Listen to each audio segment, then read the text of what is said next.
À une époque où le tri des biodéchets devient important, Katrina, maître composteur, et Cécile, éco-designer, ont créé Loveno, un composteur hors du commun destiné aux collectivités, entreprises et particuliers. En fait, le projet est né de mes besoins en tant que maître composteur. Donc, le métier de maître composteur, c'est un métier qui est récent. En fait, il s'agit de valoriser les déchets de table, de cuisine, mais aussi de jardin, pour le retourner au sol. Actuellement, tous ces déchets, qui représentent environ un tiers de notre poubelle, partent à la déchetterie, enfin à la décharge ou à l'incinération. Donc l'idée, c'est en fait de valoriser ces déchets et de les retourner au sol pour qu'ils puissent retourner dans le cycle de la vie en fait, et nourrir nos plantes, nos arbres fruitiers, nos légumes, etc. En tant que maître composteur, j'avais besoin d'un outil de travail. Un outil de travail solide et aussi ergonomique, et en même temps, je voulais quelque chose de joli.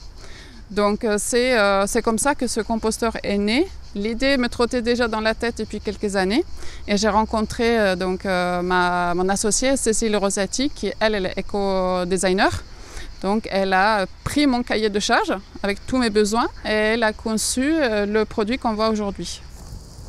Dans un composteur, on peut jeter tout ce qui est organique, tout ce qui est vivant. C'est la règle de base en fait. Donc ça peut être les épluchures, les restes de repas, ça peut être aussi des déchets de jardin, des fleurs fanées, etc. Ce qu'il ne faut pas jeter, pas de sable, pas de cailloux, pas de couches.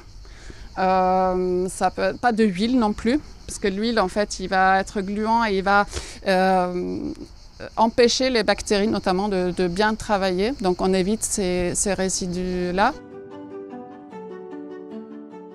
Le premier aspect, ça a été effectivement l'ergonomie. L'ergonomie, c'est la capacité pour l'utilisateur final de se faciliter le travail. Donc on part en fait d'un processus d'action en disant très bien, on a besoin de brasser le compost.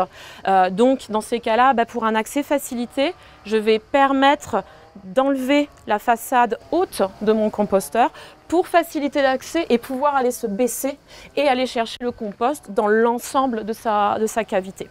Et on peut en plus travailler dessus, donc c'est ce que vous voyez sur les latéraux. On peut s'amuser à faire des reliefs qui vont nous permettre de le personnaliser. Le bois, il est non traité pour que justement, alors c'est la chance de certains matériaux, il faut savoir que le bois, naturellement, certaines essences, donc par exemple les sapins, peuvent vieillir dehors sans traitement. Mais on a fait ce choix parce qu'on voulait que quand il finisse sa vie, il puisse être composté lui-même et finir dans la nature.